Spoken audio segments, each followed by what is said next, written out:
కొంతమంది పడనోళ్ళు నచ్చనోళ్ళు ఉంటారు, కడుపులో నొప్పున్నోళ్ళు కూడా ఉంటారు. ఫ్యూచర్లో నాయకుడు ఫ్యూచర్ సిటీ కడతాడంట అని నేను చెప్పదలుచుకున్నా. మీరు ఏడ్చుకుంటూనే ఉండరు, నేను చేసుకుంటూ పోతూనే ఉంటాను. మీ ఏడిపే, మీ ఆర్తనాదాలే కుటుంబం అంతా కూర్చొని పెడబొబ్బలు పెట్టి ఏడుస్తుంటే అధికారం పోయిందని నా చెవులకు సంగీతం వినిపించినట్టుగా ఉంటుంది. శంకరాభరణం సినిమా చూసినట్టు అనిపిస్తుంది నాకు వాళ్ళ ఏడుపులు వింటుంటే. ఎందుకంటే వాళ్ళు దుఃఖం, బాధ, మేము దోసుకుందాం అనుకున్నాం, ఇంకా 10 ఏళ్ళు 20 ఏళ్ళు ఏలుకుందాం అనుకున్నాం, అర్ధాంతరంగా ఓ రైతు బిడ్డ వచ్చి గుంజుకొని పోయిండు అని వాళ్ళు ఏడుస్తారు. సహజంగా పోయినోనికి ఏడుపు ఉంటుంది, ఉండదా? రావణాసురుడు చచ్చిపోయినప్పుడు కూడా వాళ్ళు ఇంట్లో లేచి ఉంటారు కదా. కానీ రాముడు మంచి కోసమే రావణాసురుడిని చంపిండు కదా. బకాసురుడైనా లేకపోతే కుంభకర్ణుడైనా వీళ్ళందరూ కూడా వీళ్ళు అసుర అంటే రాక్షసులు. అట్లాంటి వాళ్ళే వాళ్ళందరికీ కులగురువు శుక్రాచార్యుడు.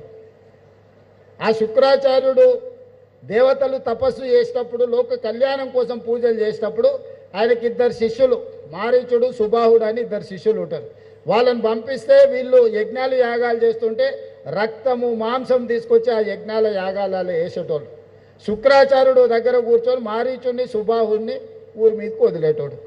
ఇప్పుడు రాష్ట్రంలో కూడా అట్లనే నడుస్తున్నది.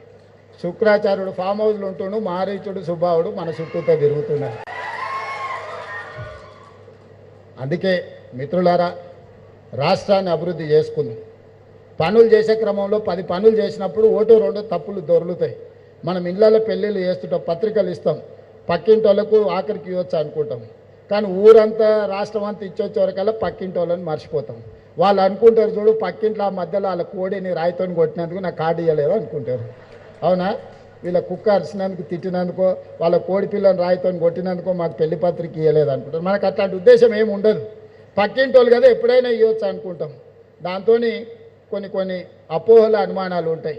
మా ప్రభుత్వం చేసేటప్పుడు కూడా అది మూసీ నది పునర్నిర్మాణం కావచ్చు, లేకపోతే రీజనల్ రింగ్ రోడ్ కావచ్చు, భారత్ ఫ్యూచర్ సిటీ కావచ్చు, మెట్రో రైల్ నిర్మాణం కావచ్చు, ఏవి తీసుకున్నా ఈ పనులు వేగంగా చేయాలన్న ఆలోచనతోని ఎక్కడైనా చిన్న తప్పిదాలు దొర్లితే అది ఉద్దేశపూర్వకంగా మీకు ఇబ్బంది కలిగించాలన్న ఆలోచన ఈ ప్రభుత్వానికి కాదు.